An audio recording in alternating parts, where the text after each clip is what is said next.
So, unfortunately, Teresa couldn't be here tonight. She had a death in the family, so you have to put up with me. So we will get the meeting started.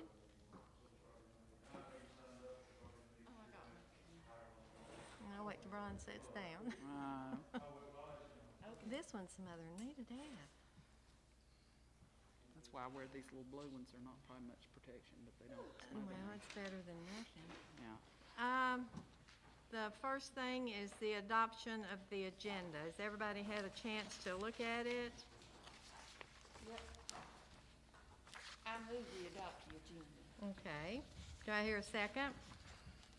I'll second. And Russell, you and I are okay. Is there public comment signing? There was nobody signed up. Okay, Moving along. moving right along here. Consideration of minutes, the January 7th minutes. Do I hear a motion to approve, or is there any changes?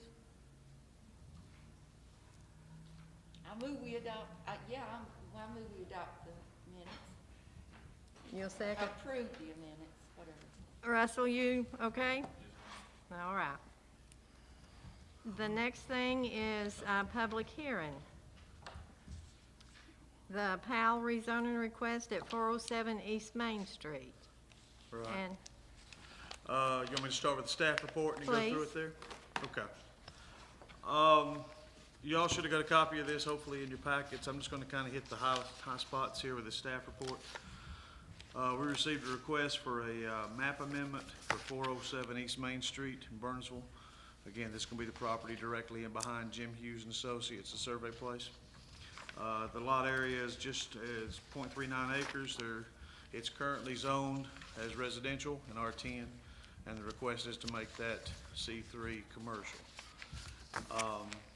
Some things to consider about this. First of all, talking about the two different zoning districts, R10 is designed to be our most restrictive zoning district that we have to protect neighborhoods from the encroachment of commercial interests and those type of things. It's usually designed for areas that are on side streets, only accessed through residential areas, neighborhoods, those types of things. C3 is more of a mixed use. It allows for both commercial and then by conditional use, also residential uses for those same properties. There's no real spot zoning concerns here because the properties in front of this one which would be to the south of this, all those are commercial properties. This will be just a continuation of that. This particular property is only able to be accessed off of Main Street. There's no way to access the property through a residential neighborhood. You have to go past commercial property to access this area, as well as, again, the properties in front of it are also already commercial. In considering whether this is consistent with the neighborhood, we don't have yet a comprehensive land use plan. I know the one's in the works, and you've got one in your packet that we are working on, but to decide whether this is consistent or not, we have to refer to several other plans that we have, smaller plans that are out there. One of those will be the Main Street program plan that was put out, I think in 2012, and it was recommending creating, when it's talking about that C3 area, intermediate commercial district to be applied to properties fronting the section of Highway 19E and that passes through a business district. Again, this property doesn't necessarily front East Main Street, but it does, it's the only way it can be accessed is from East Main Street. Some other considerations, this property is also screened from the other residential areas behind it by, if you notice the pictures in there, a large vegetation buffer. There's trees lining the other sides along with a man-made fence at the moment along two sides of the property, screening it from the residential areas, but it is also has a large vegetative buffer with trees and bushes and things between it and other residential areas.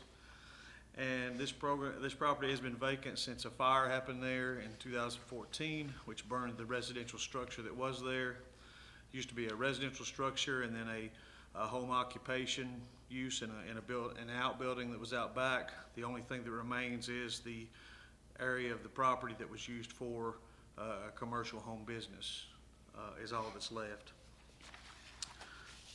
The 2019 Strategic Economic Development Plan talks about small businesses and how vital they are to Yancey County's economy. And most of those require a physical location. Availability of a suitable site is also necessary. These components collectively form the environment that business operate within.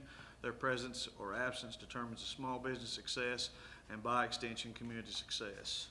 And I think the intention of the property owners is to use that, at least in the time being, for a small business commercial use. This C3 designation would allow some commercial uses, and again, as well as in the future, it doesn't exclude residential uses. It would just become a conditional use at that point. The planning board met on January 12th, 2021. Their vote on the amendment itself was a 2-2 tie, which by rules makes it mean they have denied the recommendation. They also voted 3-1 that it was inconsistent with the plan. However, I will say since they have met, they've met again on our comprehensive land use plan that's in your book, or in your packet that we've been working on, and they, through further discussion, have decided that as part of a future use or future land use plan, they have recommended that both those property, it and the one beside it, both be considered for commercial use. The staff, after reviewing all these factors, have recommended that the rezoning request be submitted. It's closely associated with C3 properties on Main Street and has previously been used in commercial purposes, and the C3 designation will allow for small business growth or residential use and an increase in the town tax base. That would be my report. I think at this point it'd be appropriate to allow the applicant, Mr. Powell, to speak. If he wants to.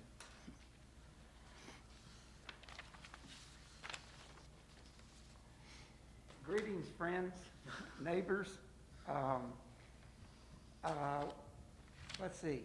I want to start by bragging on your staff. Brian here has taken on a big task of this code enforcement, and I've worked with Brian on several projects already, not zoning, but building and that kind of thing. But this opportunity came up, and I think it's been a real learning experience for everybody in the town, the staff and me and planning board, and you know, I think this is the first request for a rezoning since we did that kind of work. But in any event, I wanted to report there was a as far as the neighborhood, or the neighbors, I did speak with Dr. McCall, who borders me, or that property on two sides, and I also spoke to Kirby Troutman. And then I have an email Brian can read or whatever from Phil Lang and Donna Griffin that have the corner piece. And out of the blue, Eric Hensley called me just 20 minutes ago, said, "Do I need to come to that meeting tonight?" I said, "Well, I guess if you want to voice against it, you could, but you know, either way, you want to come, I'm fine with it." So, in any event, Heather's done a great job of, and whoever else that worked on that staff report, you couldn't ask for something more professional than that, and so. I obviously think it fits the definition of, or the criteria for C3, and I appreciate y'all voting to change that. Amend the zoning map from R10 to C3 for that piece of property. And I'm willing to take any questions that you have about the idea, the process, or I've watched both planning meetings, the original one where it was discussed with the planning board, and then also the land use planning meeting And let me tell you, Corey Osborne, y'all have a home run there, and that report he's got is wonderful. I mean, anybody that comes into town is gonna know that y'all are looking to the future and that you're doing it in a professional way. So in any event, I applaud everybody that's had anything to do with that. Y'all have any questions, or? No? Go ahead. Okay, Thank you, Ron. well, thank you. Thank you, Ron. The next thing on the item is to open the public hearing. I need a motion. Second? Okay. Bunny and I'm sure we are in agreement, so. Okay. If I may, I have the email from Mr. Lang, adjoining property owner, I'd like to read. Says, Brian, could you, talk a little louder? I'm sorry, let me take this. Yeah, take See, that off. see if this helps. To Burnsville Town Council, Donna Griffin and I own the property including 401 East Main Street and 28 Longview, which abut 407 East Main Street. We are in favor of the zoning map being made amended to include the property in the C3 zone. If possible, the adjoining lot should also be considered for this change. Since R10 and C3 designations both allow for residential use, the change will only benefit the town as it will allow for small business development in the future, in addition to residential use that the property owner desires. Small business is the foundation on which communities are built as they provide jobs, a more diverse tax base, and local services and products to the local economy. This is Philip Lang of 401 East Main Street. And that was from whom? Philip Lang, he owns the corner lot there that abuts this property. He's an adjoining property owner. And is he a resident? He is. You know where the new, that beautiful garage? That's him. That's all I have. Okay. So,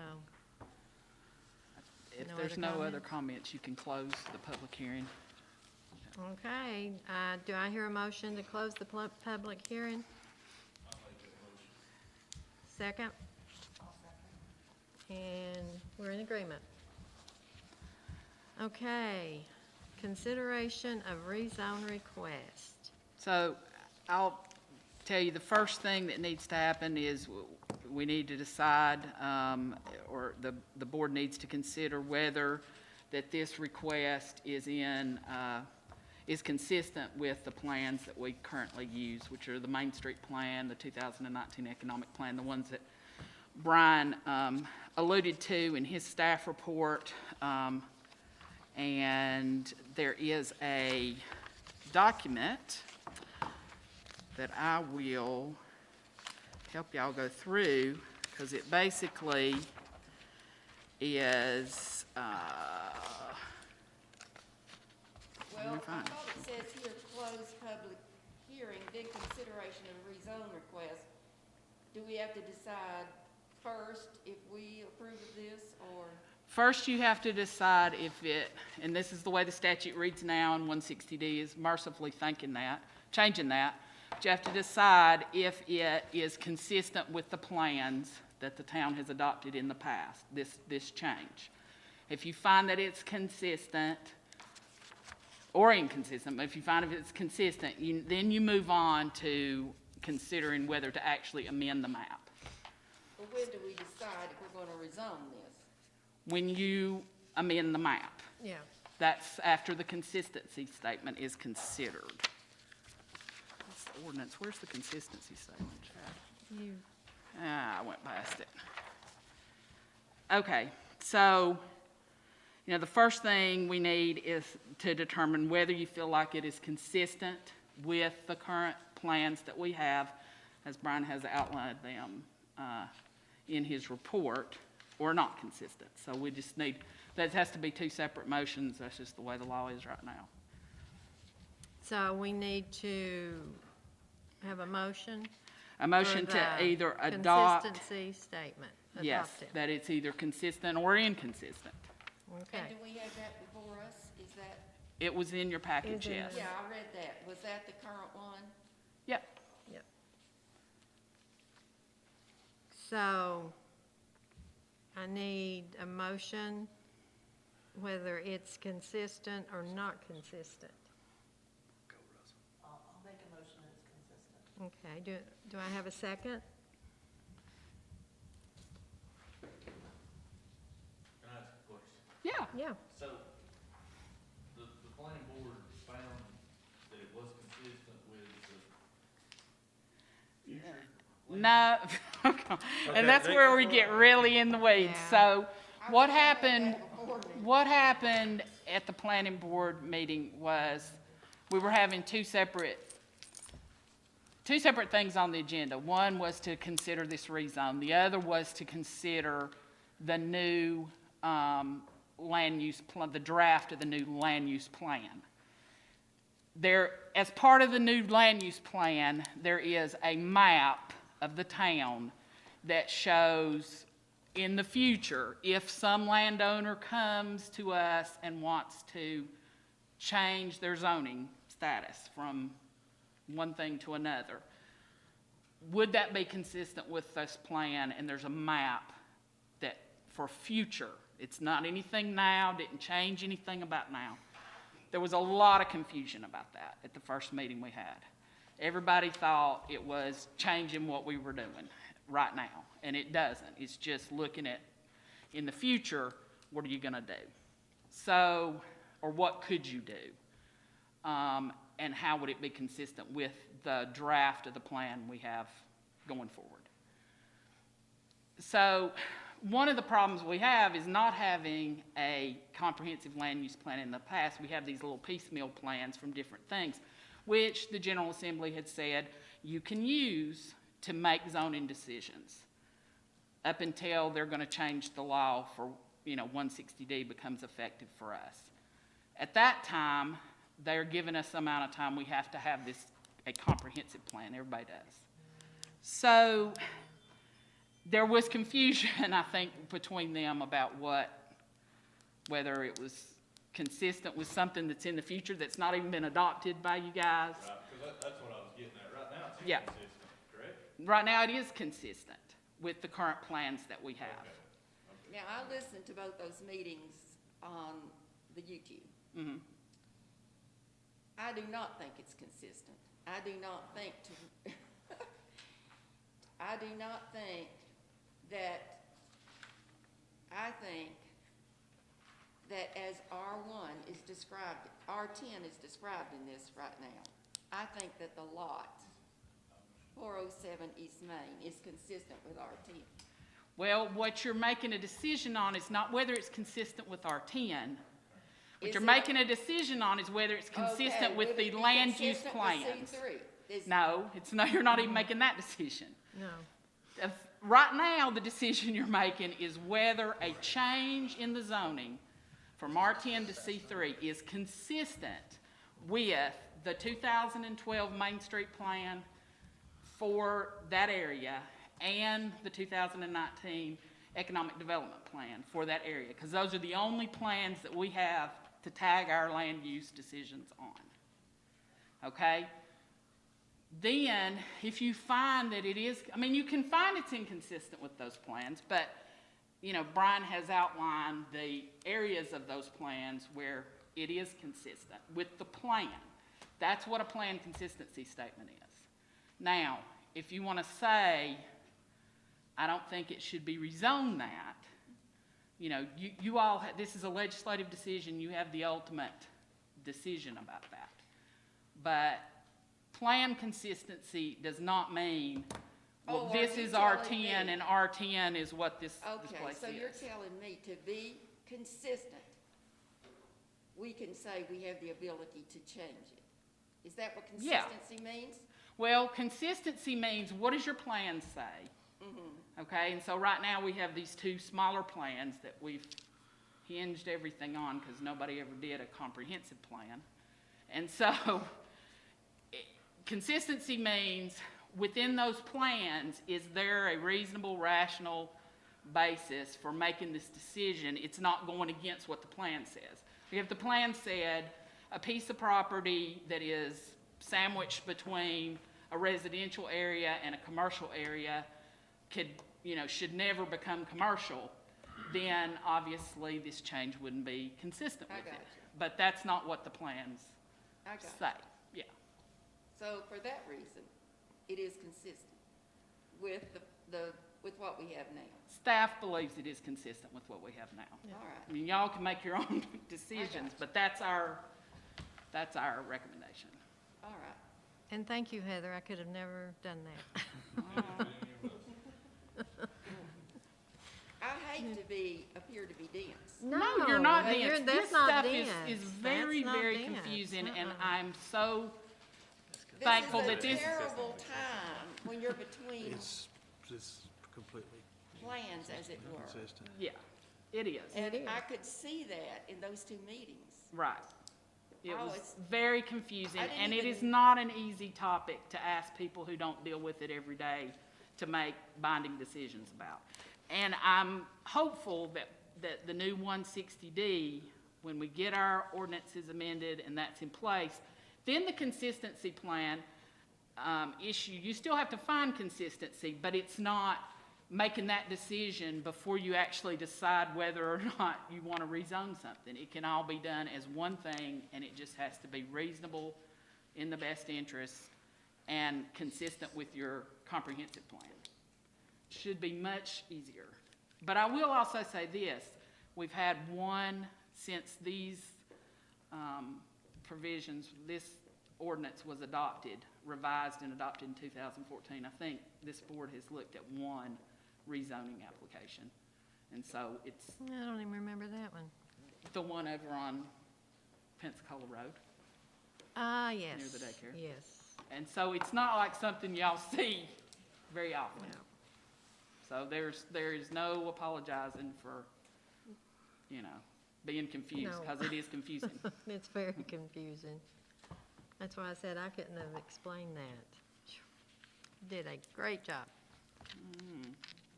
Well, she's a logger. Thank heavens for Heather. Okay, I have a motion for consistency, right? Second. Okay, and I agree. Donnie? Yes? Okay. All right, the next one is adoption of approval ordinance or denial of the resolution. So what you have there is, if you are going to amend and allow this property to change zoning designations from R10 to C3, then you have to adopt an ordinance to do that. So that's what you have there. If you're going to deny the petition to change the zoning, then you have a resolution to deny it. Okay, So, we're either going to adopt so the, what you would ask approval for a ordinance. motion Tradition. to either approve it or deny. I do all mine when you do your stuff. There you go. okay, do I hear a second? Don't we get to discuss the reasons why we think we should or should not? Yeah, after Yeah. you make the motion, then you have discussion under Robert's rules. Yep. So is this when you do that? Yep. Mm-hmm. So I'll make a motion to discuss it. You don't have to make You a don't motion have to to make a discuss it. There's a motion and a second, and so now it's open Well, for I think we discussion, should yeah. discuss it. So, do I say why I don't agree? Sure. Because Yeah. you were making a motion to rezone it. Yeah, I second it. Well, I gave it a lot of thought, because I grew up in a small business, and I married into a small business, and I think small businesses are extremely important.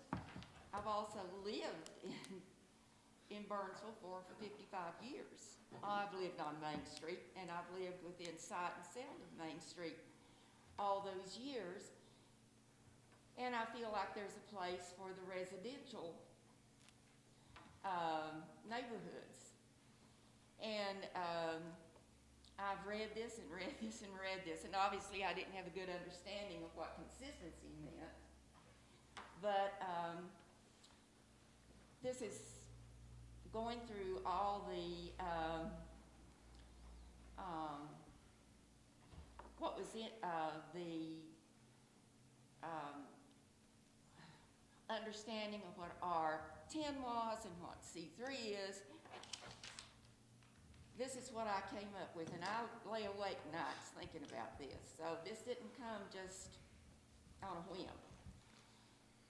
And as I said, I listened in on the 2 meetings of the planning board. C3, according to what we have here, is intended to provide development along the transportation corridor of East or West Main Street. And indeed, as is cited here, 407 East Main Street does not front on Main Street. It is behind property that fronts on Main Street, and its only claim to that Main Street address is that you could put a mailbox there along the driveway leading from Main Street. It is currently surrounded on 3 sides by residences. And I think that to put a business there, and we do not know what that business would be, we do not know what the noise level would be, the activity level, we don't know what the hours of operation would be, would intrude into the fabric of the neighborhood. And we know that the previous use of that lot was mainly residential. Yes, there was a shed there where the resident kept some of his equipment, the last resident, but it was mainly a residence within an established residential neighborhood. And with all respect to the staff report, to say that the lot is small is no reason to rezone it, because it's going to be big enough to put a business there. To say that it is undesirable for residents because of its size, well, we know that another resident has built something small in an adjoining lot.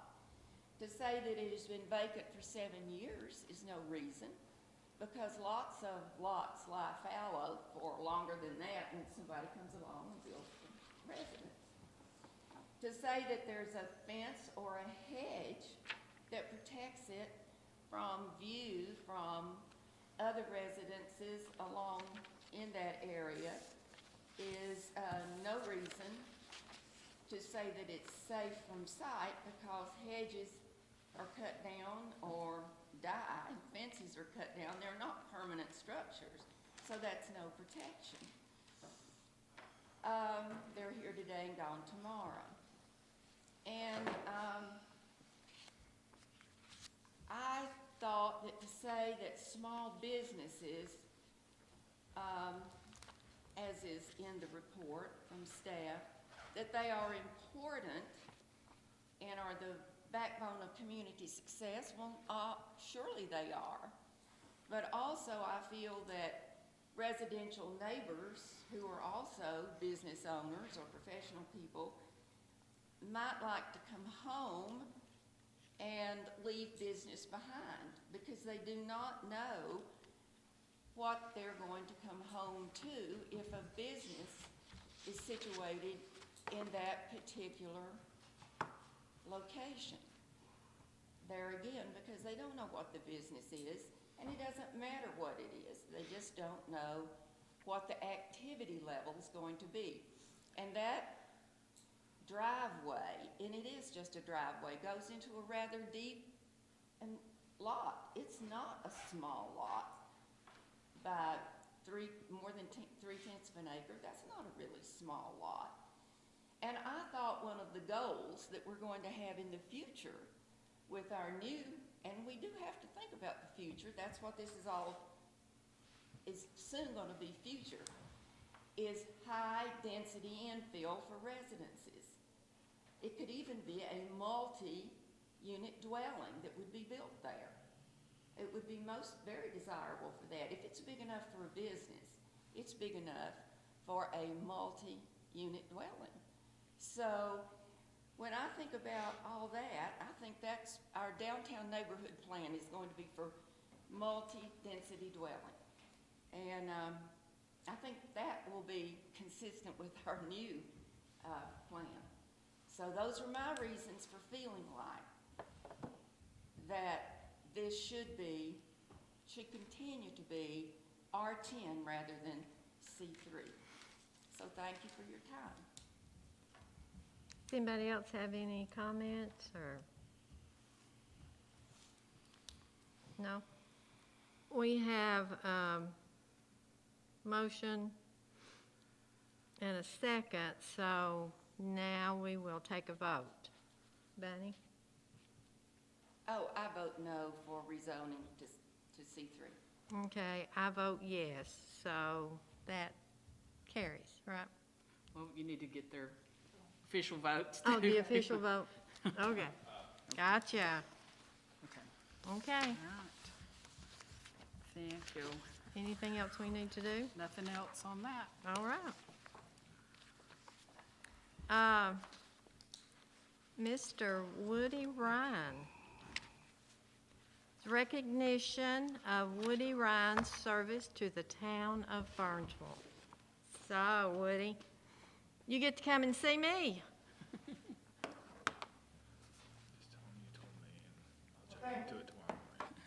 Tomorrow morning? Woody has, how long have you been on the planning board? Be running tomorrow morning, is what you're telling me. A long time. He has done a lot of hard work, and the town of Burnsville just wants to give you a little recognition here. Thank you, that's very nice. I'm not gonna read this whole thing, it's just the resolution of appreciation, Town of Burnsville, Planning Board member and Public Art Design Board member, Woody Ryan. And we certainly appreciate everything that you've done.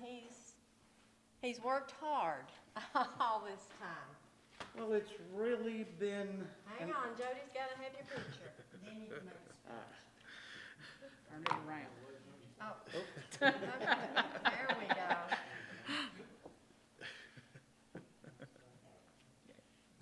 It's been an honor to serve on the planning board and really been a pleasure to work with so many wonderful people. And for Burnsville, of all places. As I've said many times, I've lived all over, and this is the highlight of my life. But what a cool place, and really as neat as it is to watch us as we're growing now, to have been here 20 years ago, I think I got here in '99, to have been here before it really started to forward and grow. So, but love it here, and I'm not done helping. I'm just taking a break and working on another project. Well, we certainly appreciate you. Thank you.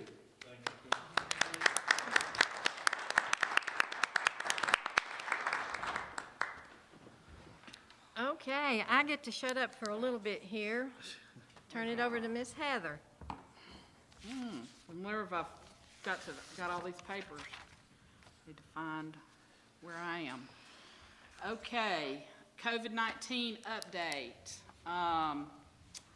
Today's dashboard numbers, we have 55,495 new cases in North Carolina today and 2,630 hospitalizations.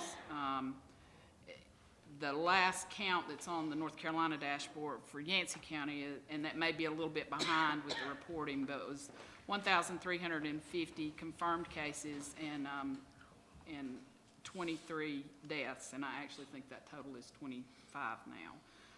Governor Cooper spoke earlier in the week with state education leaders, and they're calling on local school districts to open schools back up to return to in-person instructions for K through 12 students. They are leaving that up to the local school boards to make those decisions, but they are advocating that they get these kids back in school on a regular basis, face-to-face with their teachers. The state has a new COVID vaccination help center hotline and website. The website's called yourspotyourshot.nc.gov, and the hotline number will be available for calls Monday through Friday, 7 a.m. to 7 p.m., Saturday and Sunday, 8 a.m. to 4 p.m., and I think we have got all that information up on our website now. So if anybody needs to get information about the vaccine and find out where they can go and get a vaccine and what group they're in, that's where they can look. Yancey County remains in red category on the state map, which means our percent positive for test is still above 10%. But we have seen a significant decrease over the past week. So, you know, the health department just wants us to remind everybody to wear a mask, wash their hands, and stay 6 feet apart. Moving to the next item, which is our comprehensive land use plan draft. The planning board has approved the draft and sent it to you guys. And what the next steps are is to set a public hearing at the March meeting. It'll have to be noticed in the paper for 2 consecutive weeks prior to that meeting. You'll have a public hearing, and then after hearing the public's input, if you're satisfied with the draft, then you can move to adopt it. So I will just need action to advise staff to move forward in noticing the public hearing for the March, I think it's the 2nd, isn't it, Chad? It's March 4th. Or March 4th. March 4th, sorry. Yeah. Do I hear a motion to set the public hearing for March the 4th? I move we do that. Okay, I have a second. I'll second. Okay, We're and all it- in agreement? Oh, sorry. If you guys have any questions about the land use plan, I know you've had various iterations of it for the past several months anyway, but if there are any questions come up, you can contact me or email Corey Osborne at High Country directly. But, you know, we think it's a good plan and that it'll be very helpful going forward. I think it's a great plan myself, so Thank you. He certainly has put a lot of hard work into it. he has. The next item that I have is our SOC, which is an agreement by consent with the Department of Environmental Quality on our sewer collection system and treatment facility issues. The state, as you know, they came, I think in December, at the December meeting, gave a presentation about the special order of consents process, and we have been working since that time back and forth on an agreement, just different terms, trying to decide, you know, what's going to be in it in terms of the projects that the town would be required to do, and what types of allocations for flow they were going to make available to us within the agreement. This morning, Dylan and I were in a conference call with state representatives, which is your pre-application call. There is an application process you have to go through. We have the application. We have not started filling it out, but that was what this pre-conference was about, to figure out what had to be in the application. As we move along with it, they will help us, give us feedback, and direct us, make sure that when it gets down to Raleigh, hopefully they will accept the application and we can move forward with the agreement. As part of the agreement, and although nothing has been signed, but every indication is that as soon as the agreement's signed, they will lift the TAP moratorium. Not the extension moratorium for new developments, but we will be able to incorporate into the agreement some additional allocation of flow. So we are hopeful, you know, that we will, and we can always amend the agreement. They're quick to point out that to us, that if we had a project that became available and we needed more allocation, they would work with us on that while we are getting these projects done. And if certainly as we check off our checklist. One of the projects is obviously the OMC pump station rebuild. That's scheduled right now to be completed in June. We think we'll have enough funding within that to add an additional project which will allow us to connect with the East Yancey sewer plant and that collection system. And that way we can divert some of the flow that we've got out here at Pine Swamp into that system, which will help that plant because it needs flow, and it'll help take some of the pressure off of this plant until we can get some more, repairs done. So that was pretty much, my update on that, other than I will need a resolution, which I think Leslie passed out to you all, because we didn't get the template for it until this morning, when we talked with them. Did, and I lost it. And it is basically a resolution authorizing me to sign this application and submit the application to the state. And we need a motion. Second. You don't even have to Are we all ask. in agreement? Hey, sounds like that one is a good deal there. We really, really need it. Well, it's come down to this, and it's time that we have to, they want to hold our feet to the fire a little bit, but they are working with us. I feel like, and I think Dylan would concur, they've been helpful, they want to be helpful, but we're out of options. We've got rent's come due, we've got to figure out a way to get this work done. And we hope to hear this month on our last round of CDBGI money. We put in an application, High Country Council of Government did for us in November, to replace the sewer line from basically Town Hall all the way down to the treatment plant and the manholes along that area. So we're hopeful, very hopeful, y'all can say a little prayer every night, that they approve that funding, because that would go a long way in the right direction Yeah. on this.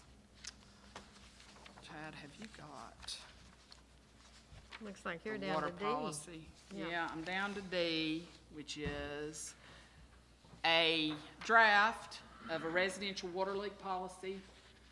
We're back around to that. We talked about the insurance. We sort of had some public input on that.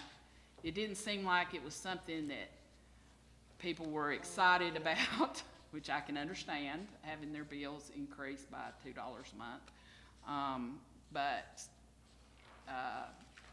doing it on a voluntary basis would be a real headache for the staff in terms of, who's qualifying and who's got insurance and who doesn't have insurance and all that sort of thing. So we've come back around with this policy. It's, again, once every 12 months, as we've sort of customarily done without a written policy, to make an adjustment. What we would adjust would be the sewer side of the bill, because whatever your water side is, you have a corresponding sewer side.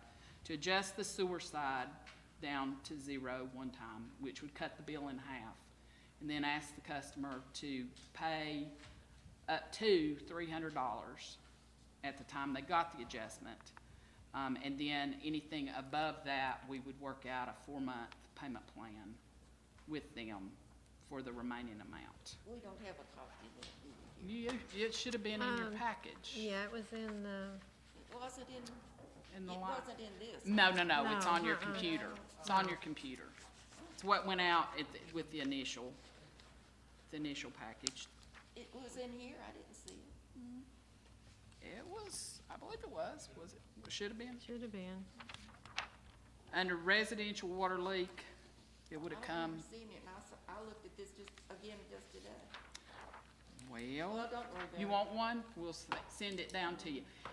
This is not something we have to adopt tonight. I just want, if there's questions about it, concerns, changes, the amounts, the whatever. On page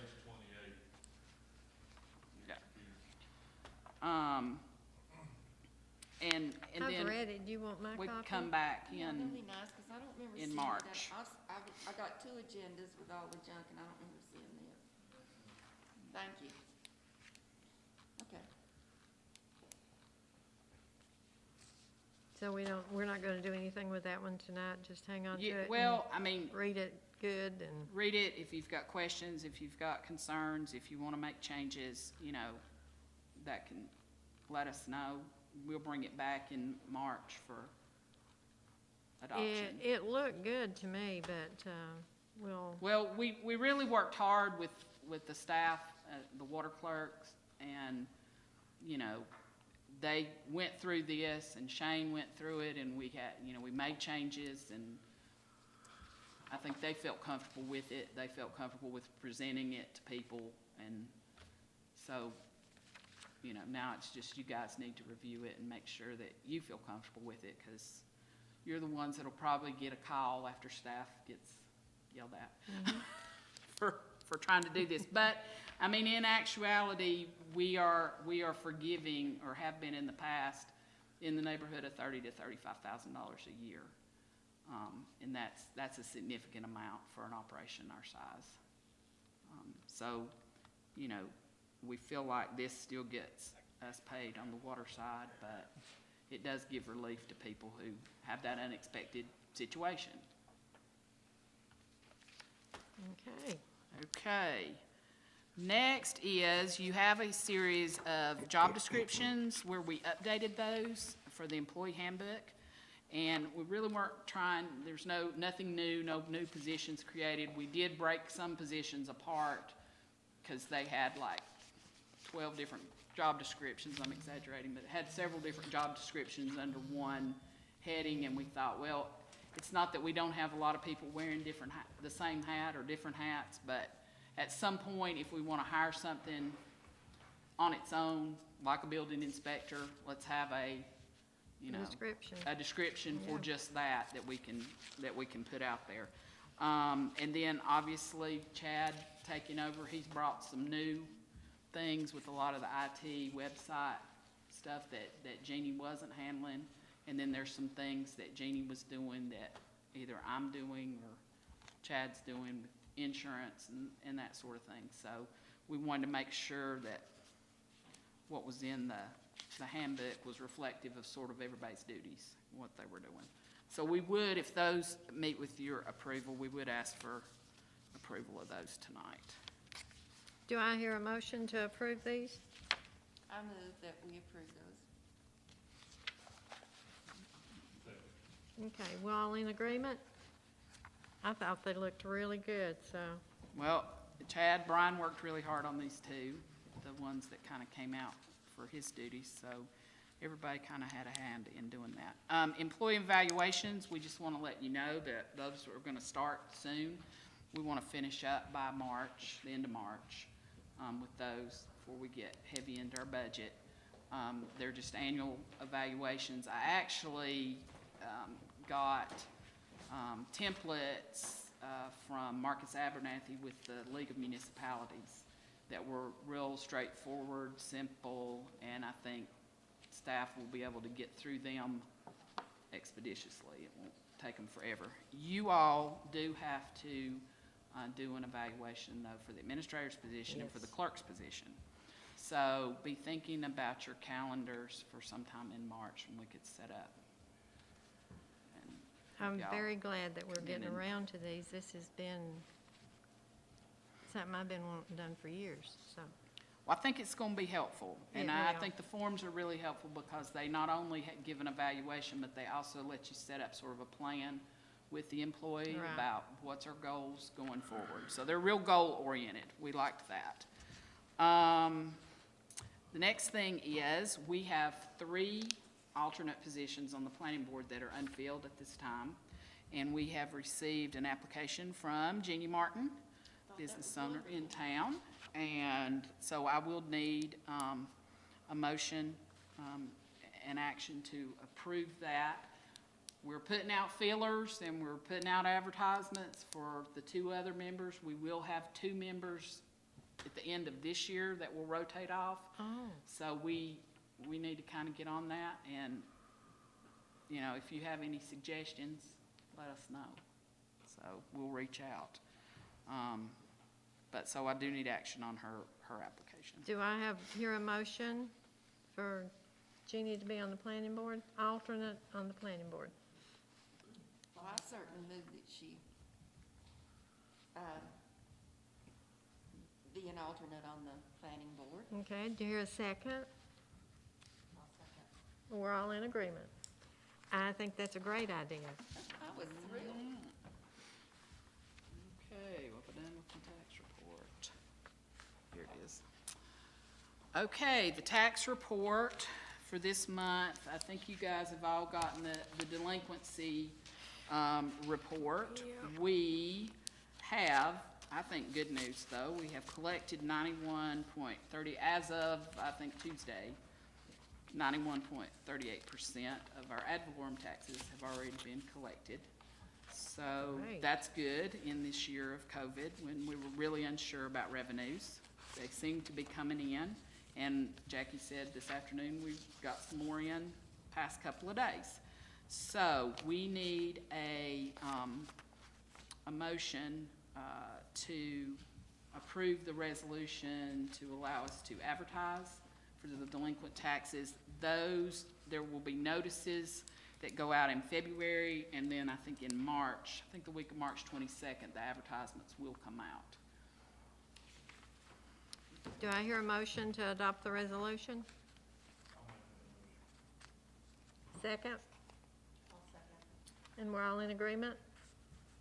Okay. And one more thing on taxes, I'll tell you, we have 6 accounts that are currently under agreements, and then after the delinquency notices come out in April, we'll be reaching out to more people. We want to beef up that effort, to get people any way they can to get their revenues in.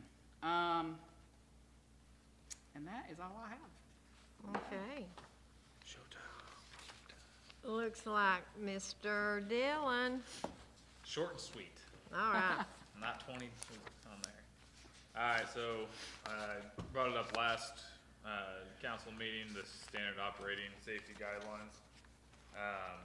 It was a separate attachment in the email. So, Lost mine. if you guys read all that, I'd just like you guys to, I guess, accept it into, or adopt it into our little curriculum of stuff that we have. And if you have any questions, you can ask pertaining to it. Well, I just like this dang thing is in my mouth.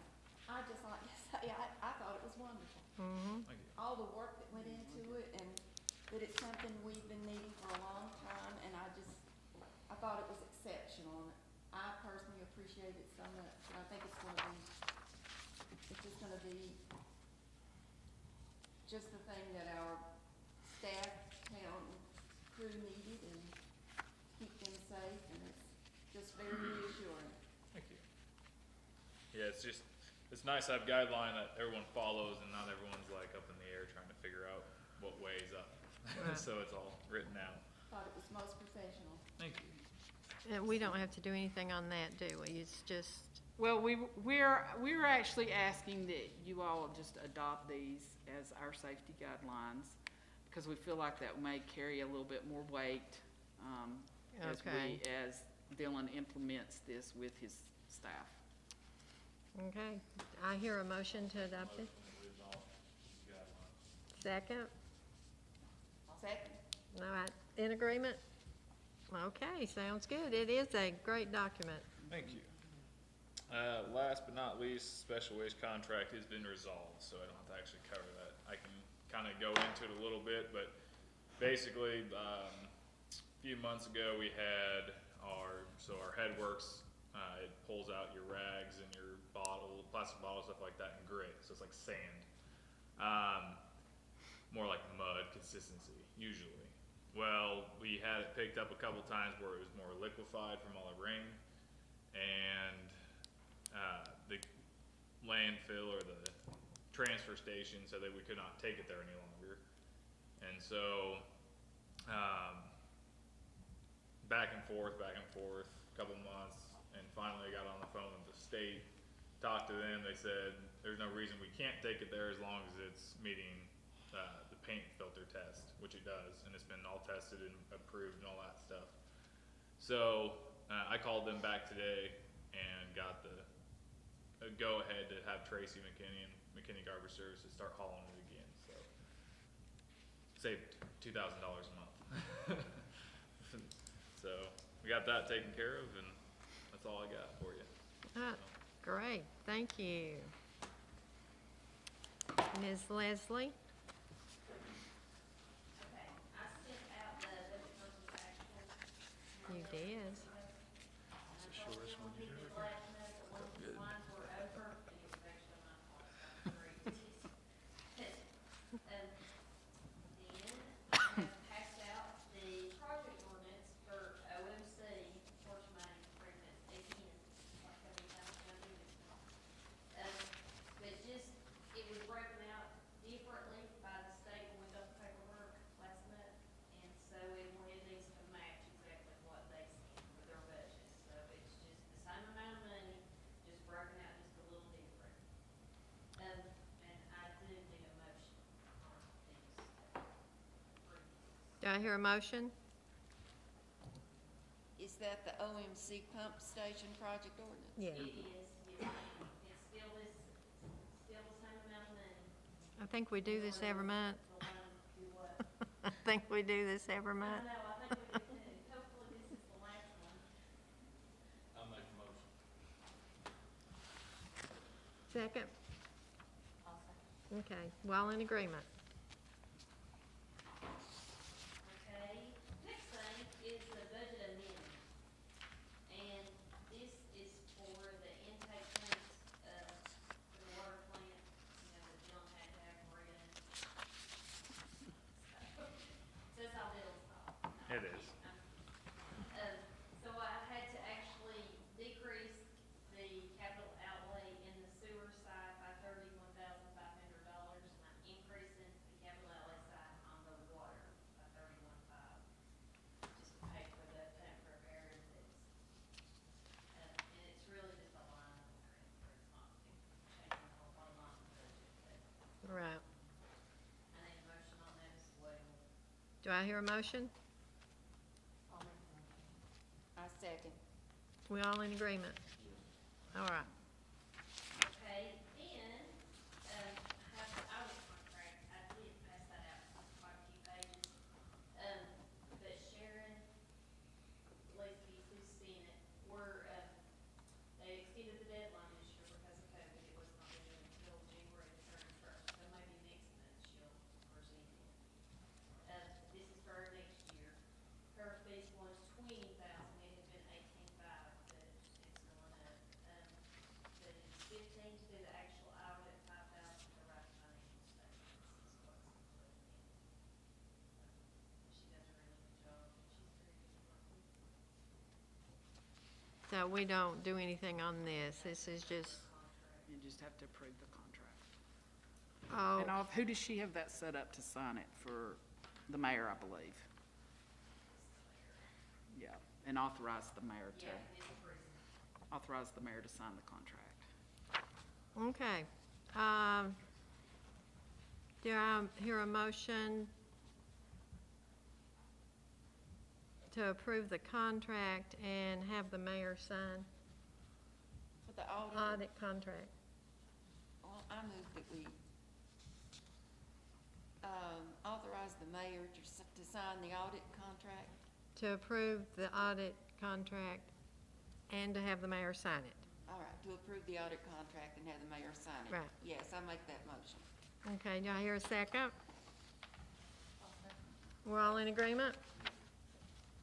Okay. Okay, then I have this, the pie chart.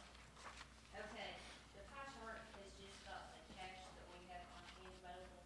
I try to give you, cash quarterly, once you see what we have. Our bills the top, and then fire tax is the second. And actually, we got another check from the county for fire tax for $55,000 that could be added to that.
Okay. Thank you. It's still open just because they kept putting winter roads into things, so Yeah. that's it. Looks like we're down to the fire department. Niles, how? Thank you very much on the operations side of it. Call report, we are up quite a bit with fire alarms, structure fires. We had 10 structure fires this month, both in our district and countywide, up to this, for the month of January, which we expect to see each season. Also on the operations side, we completed air pack testing for this year, so that was taking care of all our engines and trucks have been serviced for the year, so that's all taken care of. The update on the building, of course, we mentioned that the garage doors have been partially installed, they haven't been completely installed at this point. The only thing lacking on them is the closures themselves. Most of the framing in the bay area, which was consisted of the mezzanine on top of the gear lockers, the utility room in the bay area has been completed. The framing for the administrative area is completed, with the exception of putting the top plate on some of the walls. And we'll be ready to set trusses as soon as they get that done. Right in the snow goes off a little bit. The concrete work's still waiting on weather. We've got to have 5 days of 50-degree weather on average for those 2 aprons, and we just are not getting that right now. I have met with, talked with Jeff Howell with the EOC and emergency management, and also Charlie Gamble with Astro Communication, trying to beef up our radio room a little bit in the new department after we had a little suspicious package deal down at the ATM the other night. They had to relocate the dispatch center during all that, and we are the only other station in the county that has the ability to page EMS and the other fire departments because we have paging block. So begin to see the need that we need to make sure that if we had to relocate for any other reason out of their place, that they had someplace quickly to go to. So I'm working with Jeff and with Charlie to try to beef up that radio room a little bit. We'll have some additional radios in it. We're working on securing a 40-foot radio tower to put behind the building so that we can make sure we hit all the repeater sites in the county. Is the county going to help on that? Well, Jeff's exploring the possibility of them helping with the tower, and also meeting with the 911 board to see if they can actually put one of their computer systems in there. And right now, their backup station is in Madison County. So if something happens to dispatch here, all calls will be relayed to Madison County and the dispatch. They have to That's get a radio weird. call back over here for us to dispatch ambulance and fire. So that's a little inconvenient, a little complicated, so he's gonna try to approach the 911 board to see if maybe they can relocate that back to our station and have it closer to where it's all done, but that's still up in the air, and they'd have to approve telephone lines and a lot of stuff like that, but right now,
I'm excited.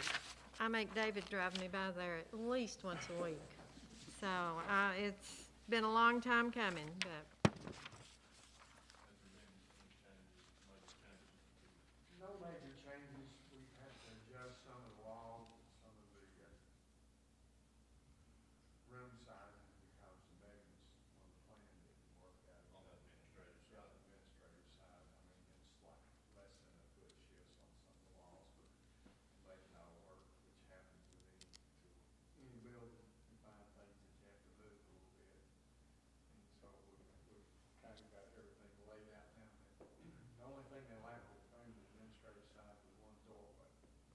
And finishing it up today, pushing snow off the slab, trying to get it finished up, so. That's pretty good considering the weather. Considering the weather, they've done pretty well. all right, thank you, Niles. Police Department. I passed out our operations report for the month of January. We've had thankfully, a normal month of January. We did get our four-wheel drive vehicle back in service just in time for some of this weather we've had over the last month has hit, so that's been a good thing. That's really all I have for a police report. I can move on to the You zoning wanna code just enforcement unless someone has any do questions. zoning and, I'm sorry? you wanna go ahead and do zoning? Oh, okay, yes. And then as far as zoning code enforcement, I don't have anything to update you on. There are several, it sounds like, from the conversations I've had over the last couple of weeks, we have several larger projects and stuff coming up in the spring, but they will all still have to go through design review committee and everything, as far as zoning applications that are gonna be in the near future. So there's several of those that I've been in discussion people with, but as far as new applications, just some minor ones at the moment. That's all Okay. I have.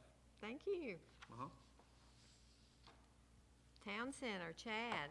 All right, February, considering the restrictions the facilities have to operate under, it's been doing fairly well.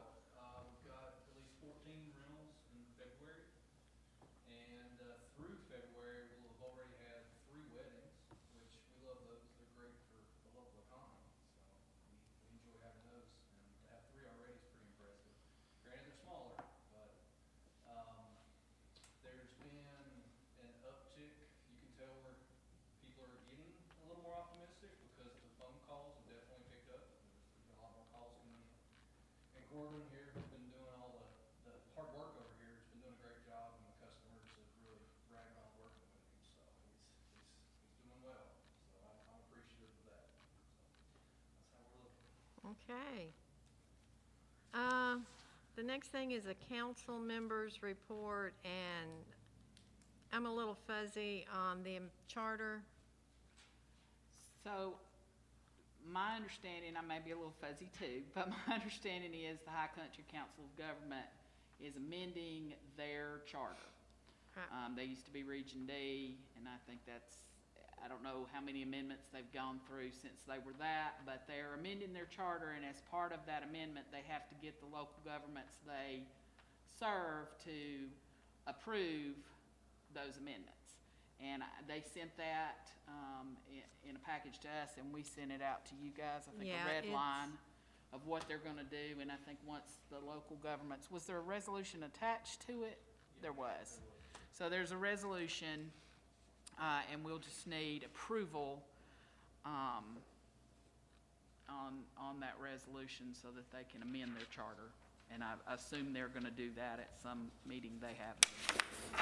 I think they're asking all the local governments in their region Okay. to give it their blessing. And I don't have to read, I don't have the resolution, don't have to read it or anything, do I? No. Okay. No. I mean, basically what it says is that, you know, they've grown by adding municipalities, their governance has involved regular monthly meetings, the full board, where all the member counties and municipalities are voting. The executive board and management of High Country Council of Governments have undertaken to update and modernize its charter, with the proposed amended charter attached here too. And by charter, 2/3 of the participating governmental units must approve any charter amendments.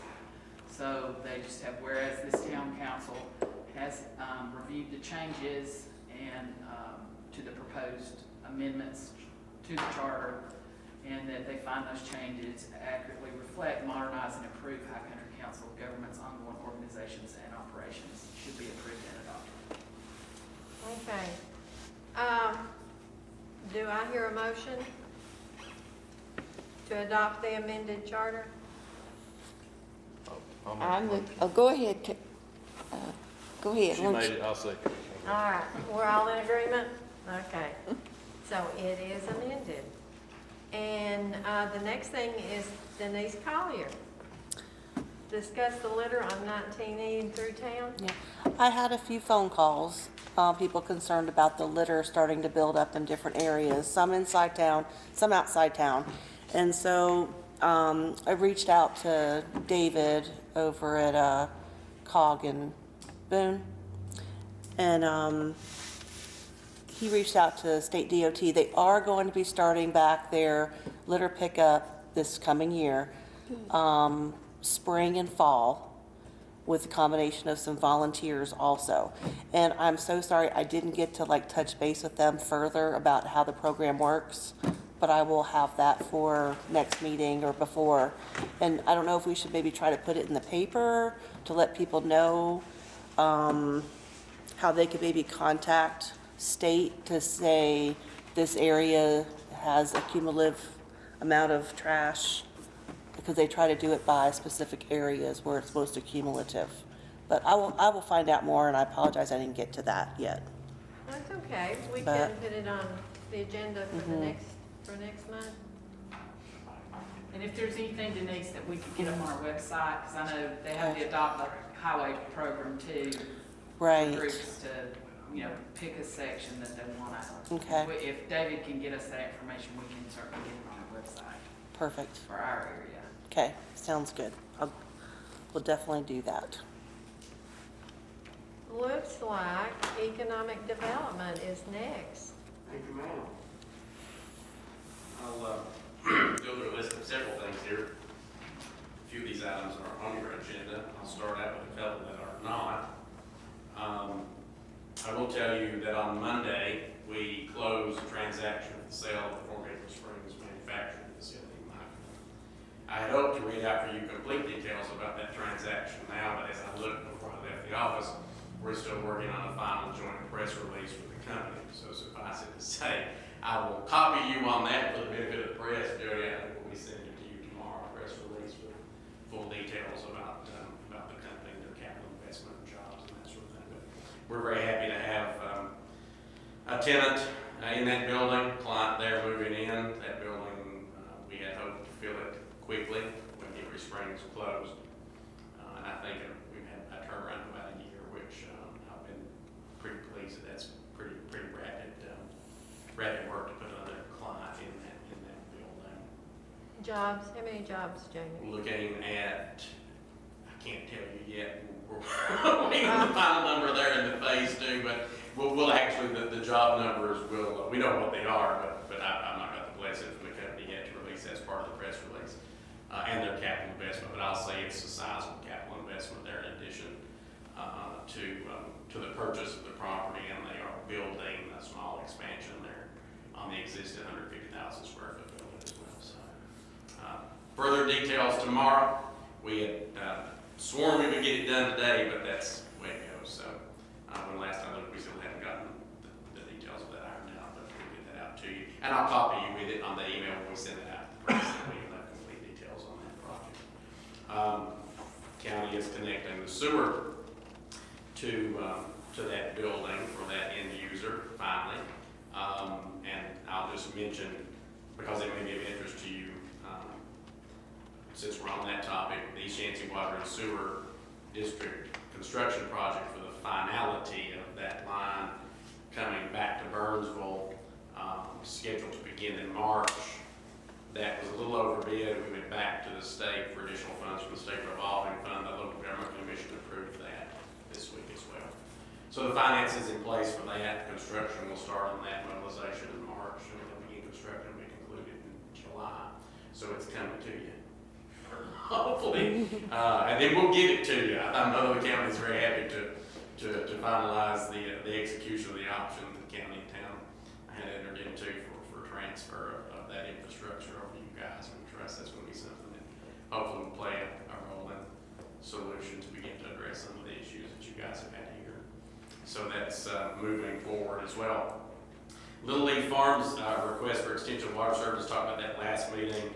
The company's done all their due diligence on that. We're waiting for their final approval by their board of directors to approve the new site. Their corporate board meets this month. So our plan is to move forward with that. I'd sworn a solemn oath I was going to announce the project on Hickory Springs the first quarter of this year. We've done that. And I swear a solemn oath we're going to announce moving forward with this one first quarter of the calendar year too. So I'm looking very forward to that. We're ready to pick up conversations with the various funders in the town as soon as Little League's board of directors makes their final approval of the alternate site. I talked to you a little bit about, at our last meeting, the Homegrown Developers Project, which is an initiative we work with Appalachian State University on to provide an education program for contractors in the region who might want to learn about building low to moderate income workforce housing, multi-unit housing, that type of thing. Had a really good discussion with the folks at APP. We've since developed curriculum for that program. Heather joked with me every time we have a conversation, that program seems to grow.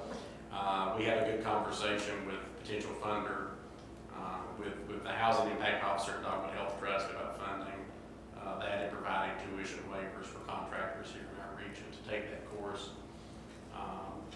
Had a conversation today with my colleague in Madison County, Terry Bellamy, who in her career, of course, earlier as mayor of Asheville, worked a lot around housing initiatives, and had a great conversation with her about running down some additional instructors in addition to APP staff and faculty to teach that program. So that's something we think that's cool. It's out of the box. It's not been done anywhere nearby, though it's sort of best practices nationally. So I'm very interested to see that project put together and be able to have that course taught both at Boone and here in Burnsville is the plan. They will travel here to teach the course here as well. Farmers market design process is moving forward. I certainly appreciate the patience and long suffering of your zoning administrator through all of the various questions that we've had. The cohort of students is working on final design and construction, and ironing out final details now, trying to get that zoning package ready. I believe, Brian, that you guys are going to consider it at the planning board meeting on the 22nd. Is that right? Yeah, that's the plan. And then we plan to meet with Brian and Heather in advance of that, and the students there too. They're very interested in participating in the zoning review because they've not done a project where their students have had to do that yet. So this is first time for them. And we hope to be moving dirt there in March as well. Hopefully, we've got some additional site work to do there. The county will take care of, and then be underway in April. Construction hopefully be done by August. That's the goal there. The Zero Energy Workforce Housing Project is another collaboration that we're doing with Appalachian State University. Met with that cohort of students, 45 of them today as well, this afternoon. The goal of that project is they're doing a design competition with the Department of Energy to create a base house plan, two designs actually, a two-bedroom, two-bath plan, and a three-bedroom, two-bath plan, energy efficient, to target workforce housing needs in Burnsville. And what we've done, we've sent them a list of certain, as Buddy mentioned earlier, potential infill parcels that the planning process for the town has identified. They're looking at those particular lots. They're going to design a base plan as part of this competition. That's going to be their work this semester. They're going to turn those plans over to us. We'll own them at the end of the process, and we're working with Mitchell Yancey Habitat and the construction trades program at the high school to begin thinking about building those and deploying some of that construction on lots here in town. Several tracks that we've been looking at to try to spur housing. I certainly appreciate Heather's initiative to look at that. Workforce housing is a big thing here in the region, and there are lots of different potential solutions to that.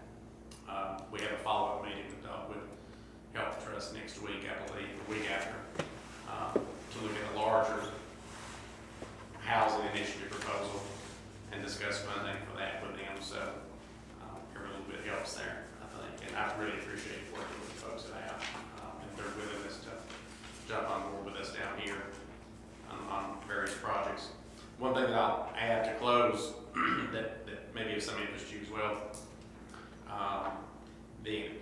statistics here for the chamber.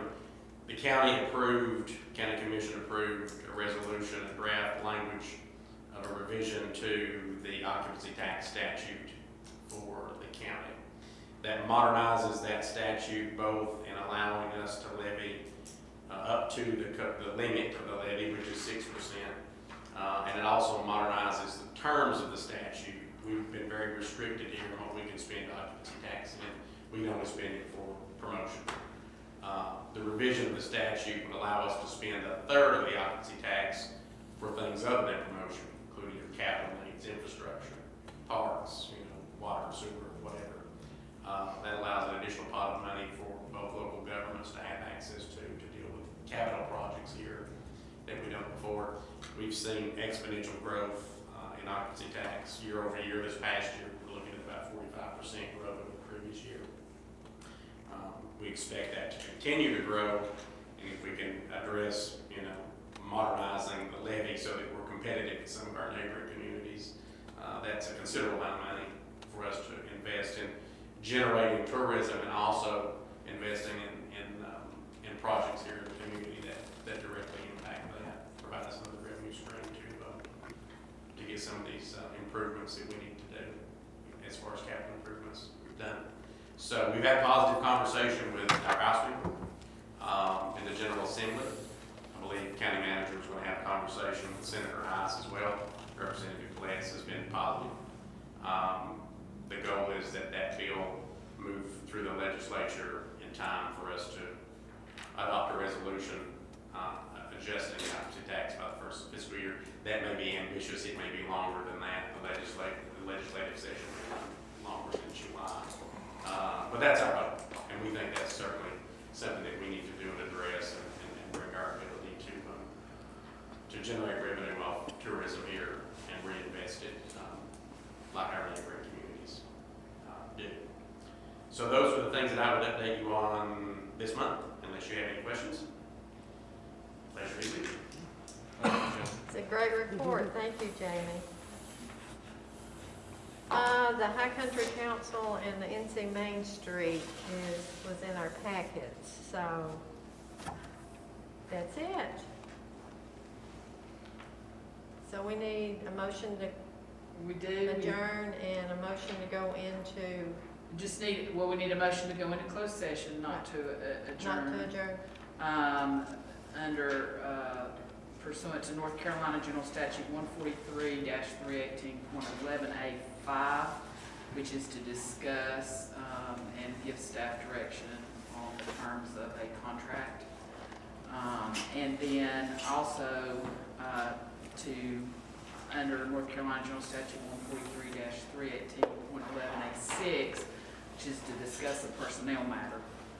I don't think that there'll be any action afterwards, but Okay. just need a motion to go into closed session for those reasons. All right, do I hear a motion? Second. You're all in agreement. All right, thank you, everybody, for putting up with me tonight. Did a good job. Judy. Bye, Woody. Bye, Woody, thank you.